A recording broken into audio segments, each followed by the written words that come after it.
mention so often we talk about Paris or we talk about San Bernardino, and nobody had guns. You know, Paris is probably in the world the toughest place to have a gun. The toughest. France generally, but Paris in particular.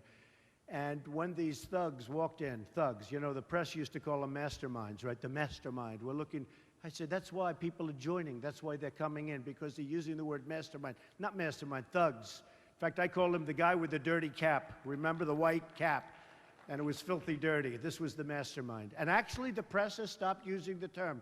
They're very dishonest people, among the most dishonest I've ever met, but they actually stopped using the term mastermind because they use that term, and then they wonder why our youth is going and fighting for ISIS. They don't even know what they're fighting for. But I think it's gotten a lot better from that standpoint. But if you look at Paris, 130 people killed, hundreds of people still in the hospital, just horribly wounded, can never be the same, horribly wounded. And these guys came in, boom, boom, you over here, boom, and they just stood there and just shot everybody. No guns on the other side, folks. If you would have had guns on the other side, if I took a couple of these folks in here, some especially wearing the red caps, Make America Great Again, I promise there wouldn't have been 130 people killed and hundreds of people lying in the hospital to this day. It might not have happened, because if they knew there were guns in the room, it might not have happened.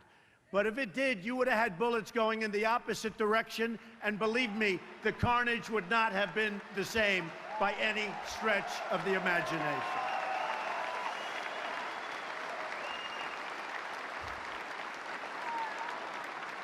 And thank you, I tell the same story on San Bernardino. Here's two people. I guess she radicalized him. Who knows?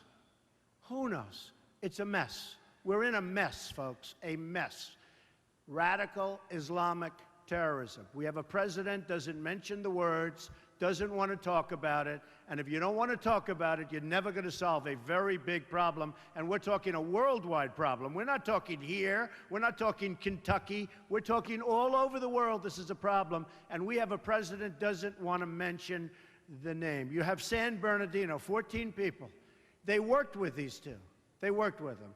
They gave them a baby shower. They had a baby. The people they worked with gave them a baby shower.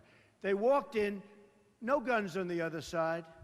They had the guns, and they killed 14 people, many wounded, many in the hospital to this day, but they wounded many. But they killed 14 of their coworkers, and the coworkers thought they were friends. So there's something going on. Now, I tell you again, same story.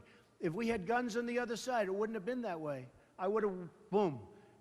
If we had guns on the other side, it wouldn't have been that way.